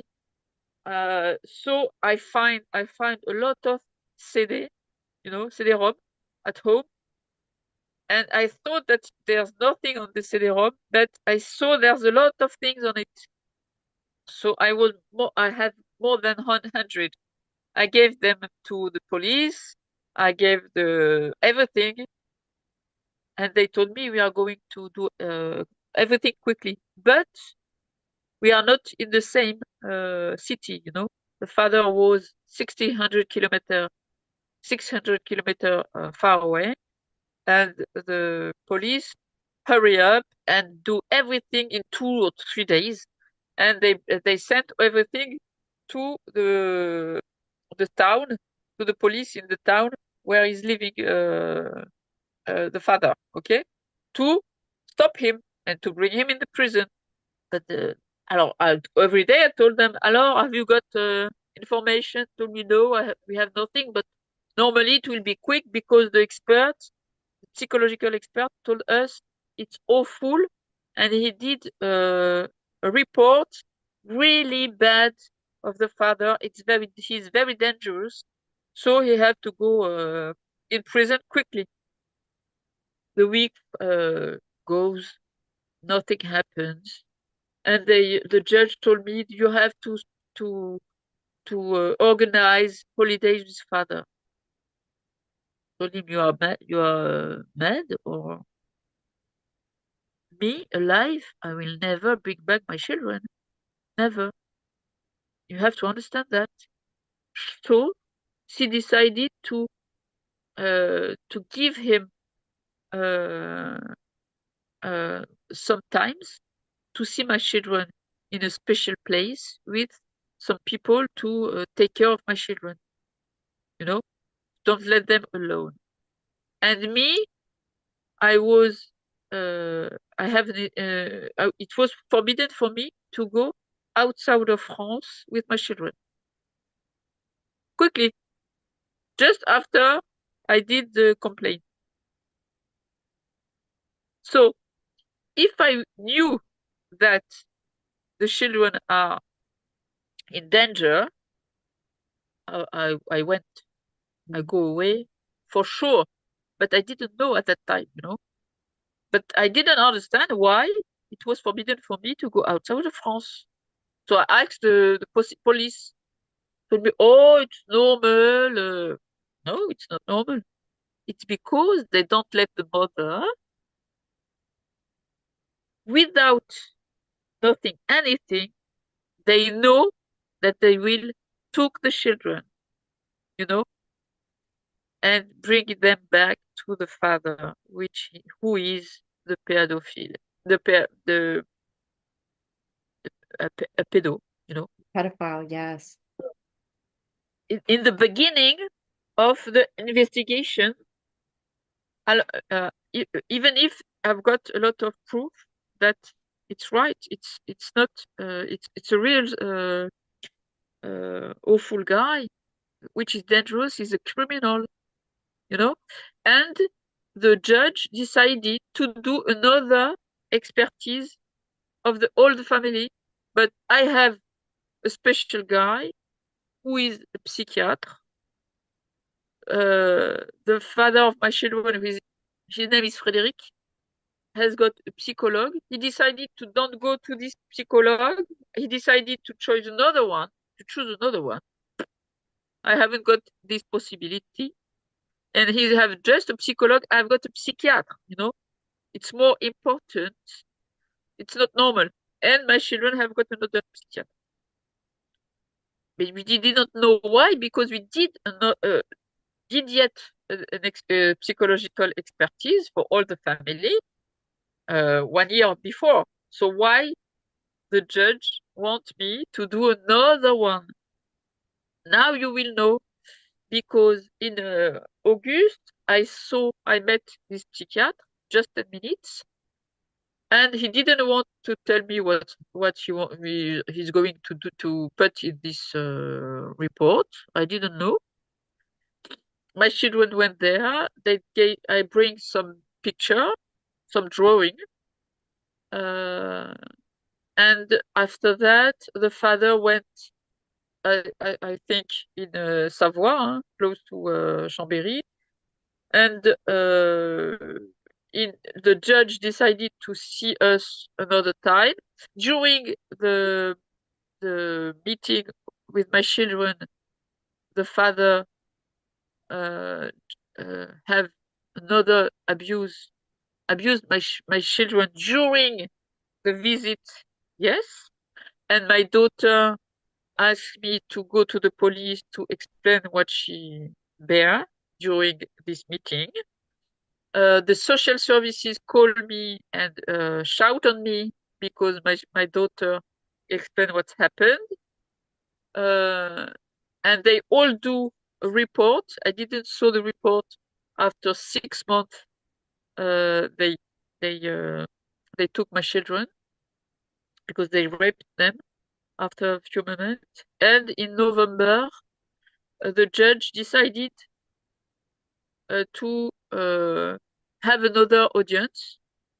Normally, it's not the judge because when he decided to give to the father 9 months of visit, you can't uh, have another audience before.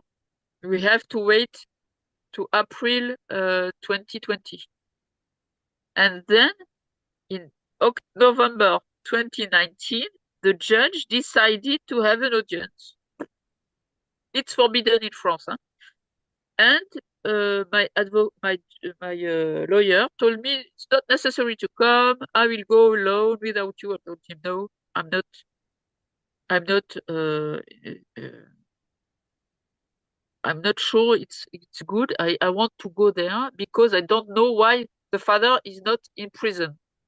The policeman told me that he will have to go in prison quickly, but make 6 months or 9 months. He's still outside. He's still free. He still abused my children in front of the social services. What's happened in this France?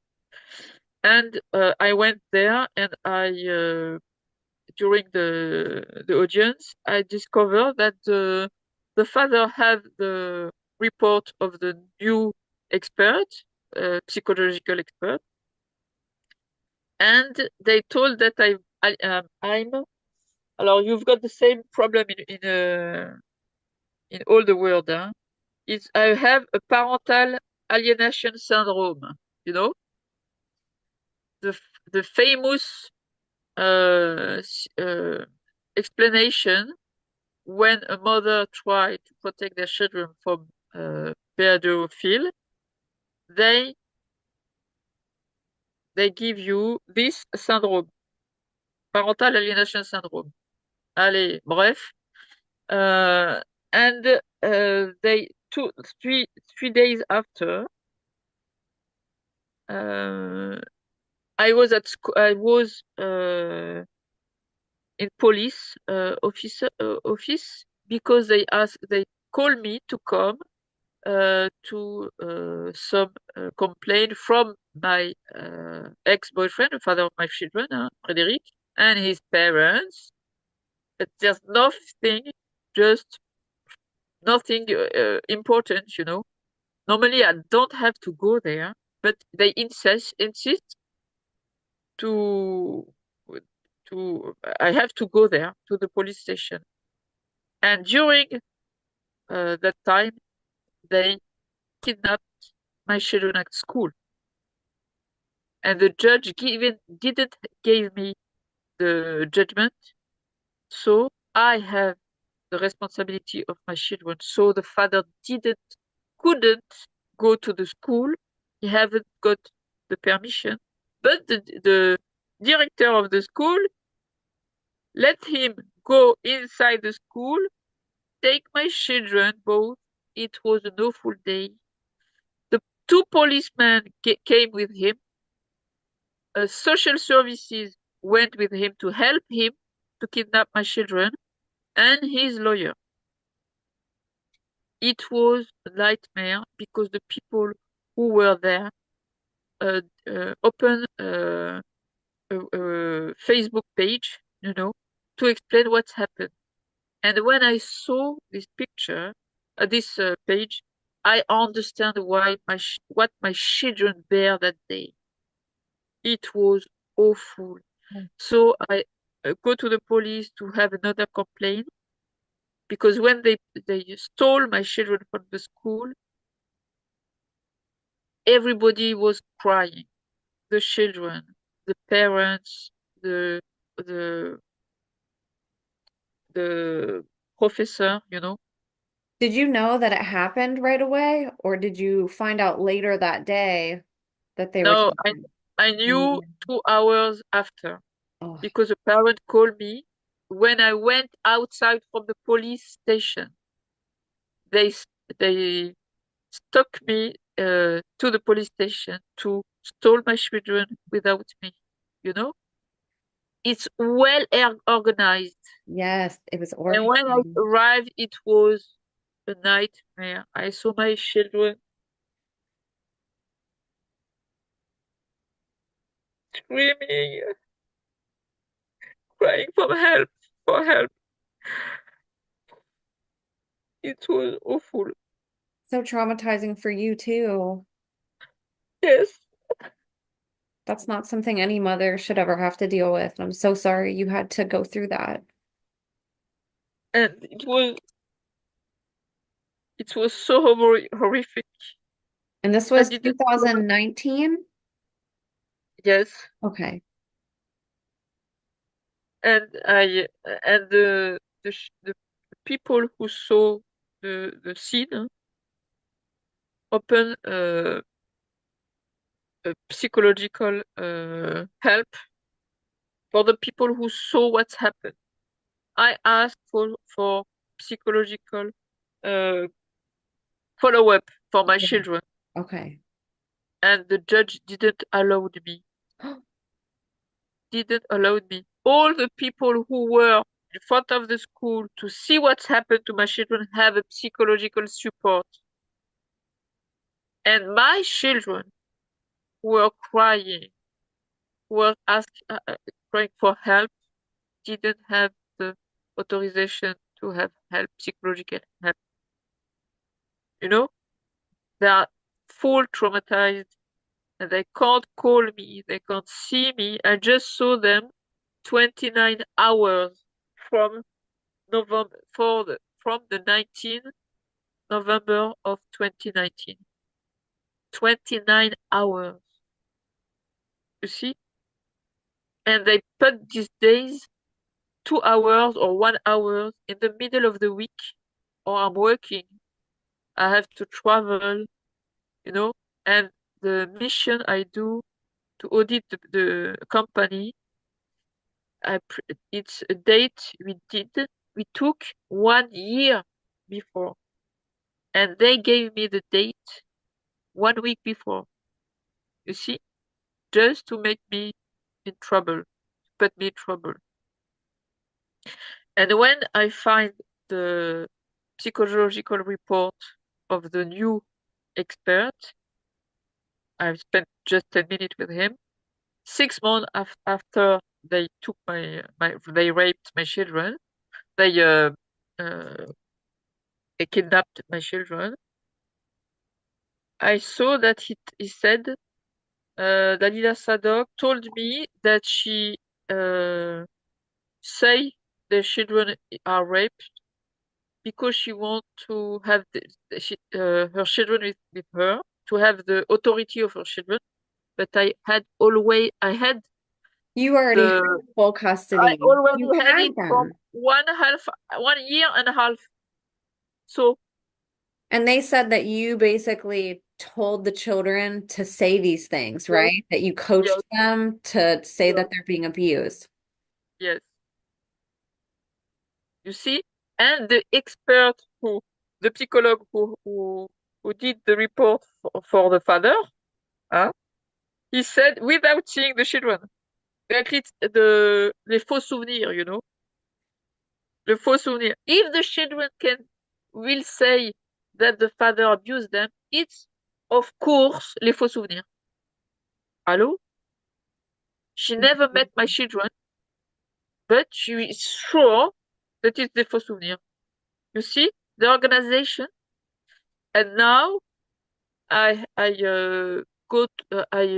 a complaint against this psychologue who said that I am parental alienation syndrome, and he always have the support of the judge, and I don't have the possibility to have an audience.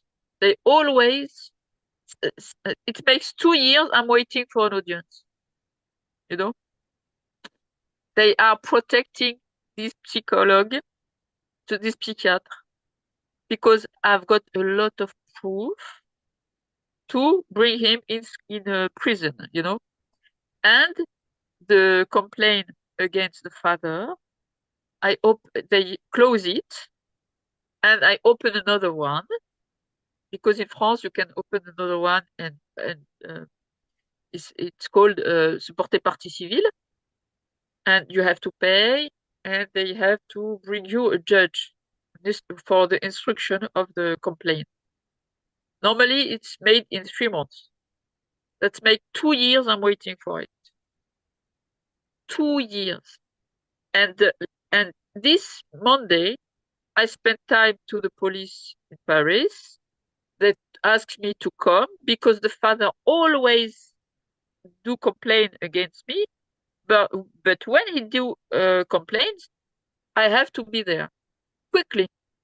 But him a complaint for abusing, for uh, torture, because my children told me that he tortured them, that they can't sleep, they can't eat without accepting the to be abused, you know. From 2019, I'm waiting, and he just make a complaint for nothing because I speak in internet or in TV 10 minutes or in a film. I have to go to the police quickly. So this Monday, I went there. I was in the police another time, and they told me if you don't want to come, we will come here and give you directly in prison, in jail.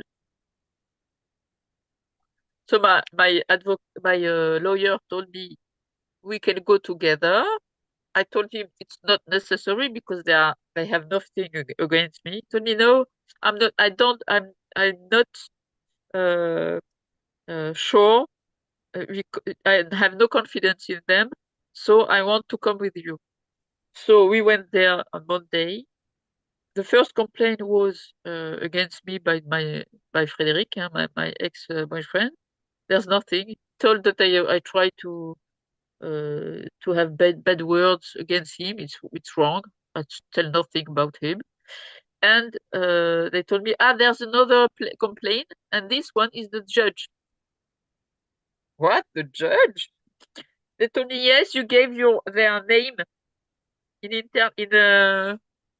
X. Yes, and it's their private information. My advocate said no. My lawyer said no. It's not uh, personal information because the judge in France are working for the people, you know. So it's normal to give their name. I didn't give their address, personal address, etc. It's just their work, and they work for the people of France. So it's normal to give their name. It's not a problem. So they let me go, but they took all my prints, my DNA, all picture, as I was a criminal.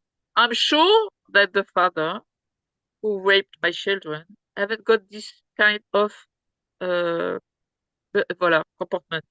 And I was working in a big company, the first in the world in audit. And when I did the complaint against the father for raping my children, they threw me away quickly. Huh? In 2 or 3 months, they throw me away. This company never let me go on holiday because they need me a lot, because I've got special uh, Skills. knowledge. Voilà. Yeah. And then they in 3 months too, my credit card, I have no problem because I learned well my life. My credit card blocked sometimes. I don't know why. I can't take money as I want. I was surprised, so I thought, what's happened? No, no, there's no problem. I don't understand what you are saying. They want me uh, do me crazy, you know. And so after that, I do my proper company, and I still working because I have to I need money to pay my house, to pay because I have to pay charge for the children. I have to pay the avocat, the judge, and everything, you know. And the so I work with other company, and I've got a company, a German company. I work a lot with him, and he decided to don't pay me. And so I asked him why. He told me because the government is make me chantage. If you pay her, you will have problem. The government, l'URSSAF, told him if you pay Dalila, you will have problem. You see, they block my professional credit card. I can't use it. They block it. I pay it, but I can't use it. You understand? I my social card. We've got a social card in France to go to the doctor or to go to the hospital. They block it. So now I don't exist in the social services medical. You know, they block you everywhere when you are against the pedophile ring. I'm not alone. I know a lot of people who have got the same problem when they don't want to accept this pedo ring, national pedo ring. And the judge told me, if you want, you spend some time in mainstream media, 20 minutes, 20 seconds, talking about pedophilia. So now you will not see your children. You see? Oh my gosh. Yeah, they don't want you to have money and resources, and they don't want you to be able to fight back. They take away every way that you could possibly make a difference in your case by having more money, by having a stable job. They want you unstable. They don't want you having money. They don't want you having resources, and they want you isolated from everybody. Voilà. Tout à fait, exactly. And now, since the film comes out in May, since September, there are some people who approach me to have information. At first, I thought they want to help me. Now, they are using all the things they can, and they are lying a lot about me to make me suicide or to make me stop fighting. But nothing, nothing will stop me. Nothing, never. Because I love my children. And when all the time I'm living on this planet, I will fight for my children and all the children I can. So I will never close my mouth. Never, never, never. Still, and I will give all the name of all these pedo ring. Macron to the father of my children, Frederick. I will expose them all because I gave all my proof at, to a lot of people and outside. I sent some in America. I sent in England. I sent in Germany. I sent in Algeria. I sent to some judge, some procureur, some policeman, of course. And we did a lot of uh, uh, a good explanation with all the proof, and we are going to go to bring it outside. Even if they kill me, never mind, the information will go out. Of course, surely, because the world have to know what's happening in France now our children are in great danger. The humanity is in danger. And if we don't wake up for our children, we are not human. We are not able to be a people, a human with a heart. It's an obligation to move, to wake up. And I hope in the bottom of my heart that we will all go outside for all the children in the world, in all the nation, all the all the cities, and wearing white to move quietly and asking for the liberation of our children all over the world. That's so beautiful. You are so incredibly brave. And I know I keep saying it, but how lucky your children are to have a mom like you. So many children would love to have a protective, loving parent, that would do anything, including risking her own life to fight for them. And sadly, so many parents aren't doing that for their kids. They're putting their children at risk to be abused, or they're abusing them themselves. And it's a really scary time that we live in. But there's also more parents than ever that are seeing what's wrong, that are experiencing the unfair injustices of what happens when you speak out for your children, like what you did, and like what many other parents are. And more parents are standing up and talking about this. And I think it is time that we have these conversations, that they're brought to light, and that we do organize together and fight against this, and do you have support in France? Have you found people who believe you, who are supporting you, and like a community out there? Of course, I have. A lot of people were attacked too because there's Okay. a big organization uh, uh, against the people like me, the whistleblower. They always use the same technique to attack us. Um, but I still have very good, strong people who are, in general, they believe in God and they are sure that we will win, uh, of course. And they help me over over anything, you know. They I'm lucky because now I've got real good friends, uh, and they do the the way, the path with me, you know. So now they are stronger than before, as I am. And so what's next for you regarding this case? I know you've been waiting for 2 years for certain things, for paperwork and for, answers to some of these questions that you have regarding your case. But is there opportunity in the court for you to keep fighting, or do you feel like right now, they've exhausted those options for you and they're not going to allow you to, use the court?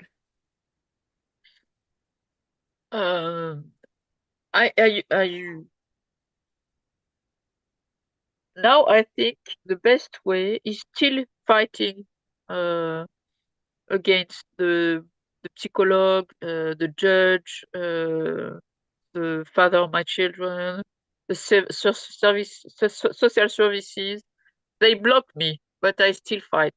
They can do what they want. I still fight for sure because the law, it must be applied. You know, they don't want to apply the law, and in France, there's good people in justice. There's good people in police. There's good people in social services. Now we are in parents and everything. So now we are to fight together to bring them in the light, you know. We have to expose them. It's as simple as that to stop them. You see, I just gave two names, and they try to put me in jail. You see, is the proof that they can't bear to be on the light. So we have to expose them. It's easy. It's not complicated to give the name.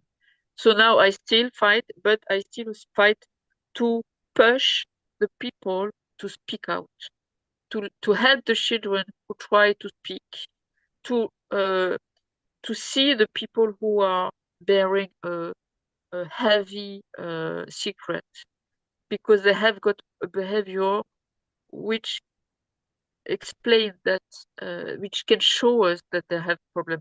Because the anorexic people, the obesity, the uh, the psychological, in general, the people who've got addiction as alcohol, drugs, and sex, in general have, in general, abused, be abused when they were children, you know. And I've got friends who are psychologists, and they explain me that now when they help that kind of people, in general, 90% of that people were abused when they were children. You know, it's an awful situation that we have to stop because the adults have that problem and our children now are attacked at 4 years at school, you know? So if we, the people, don't move, who will do it? Who will do it? Exactly. Yeah, because the authorities aren't doing their job. We have to stand up and do it. We have to, especially for people like you and other whistleblowers coming forward, we need more public support for that. A lot of people I think are scared to talk about this stuff. And we really have to get over that because it's not about any of us. None of us want to talk about this. But there's children, like you said, that can't speak for themselves. They're not given an opportunity to be listened to. They're not afforded their day in court to go testify. They're being silenced, and their evidence is not being looked at. You have all those photos. You have so much evidence that they won't even bring in the courtroom. So to think that a child doesn't have a voice in a court of law is just horrific, and in order to change that, we all have to get together and demand that that changes because they're not going to change it for us. No, they will not. We are responsible of our humanity, and our children is our future. And the future of the humanity, we are responsible of this future. So if we don't move now, I don't know if we are allowed to be human, you know? A human have a heart. So a heart means that you have to protect our children, you know? For me, we can't continue to have life when we know that there are a lot of children who are crying, who are suffering each day because they are raped, and a lot of them are dead, and, and nobody do anything for them. And when you see that around us in France, the people who suicide themselves is the children, the teenager, are the most important population who have suicide. Why? Is because of that, for sure. Why a children try to kill himself when the life is waiting for him? You know, Mhm. now we are responsible. We have to move. We have to take care of our humanity, take care of our children. It's an obligation. Nothing is more important than the life and the security and the healthy of our children. When's the last time you talked to your children? Was it before they were taken from you? The last time I saw him was 18 months. It's been 18 months. It was with social services. And I'm guessing it was supervised. Yes, Okay. supervised. And my children didn't want to go. They want to go with me back at home. It's very hard. Oh. It's very hard. And so if people want to connect with you, if somebody is able to help, or if they just want to talk to you or reach out, Is there a way that people can connect with you? Yes, in Telegram.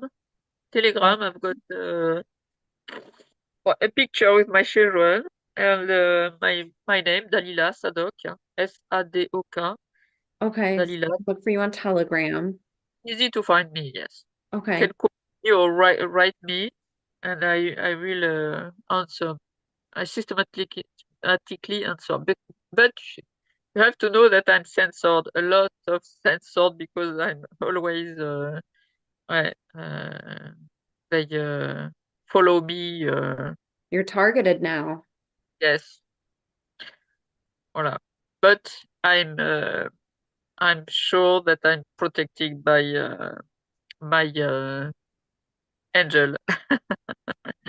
You are an angel. You're protecting children, and then you have an army of angels around you protecting you. And I love that for Well, you. You deserve well, it. you are I, too. I, and I also want to say if you don't have Telegram, if somebody's watching and you don't have Telegram, if you want to email me, I have my email in the show notes. I will forward your email to Dalila. That way she can get it from you too. So feel free to send it to me and then I'll forward it to her as well if you are not on Telegram. And Dalila, is there anything else about your story, about your case, about anything in the present that you wanted to share today that we didn't get to talk about yet? No, just I will say that to the parents who want to protect their children, they are blocked by the social services or the government, that you are not guilty. Stay strong. They do everything to put you down, but still strong. Keep fighting. This year is the good year for the rescue of our children, I'm sure, because there's a lot of things that are happening this year.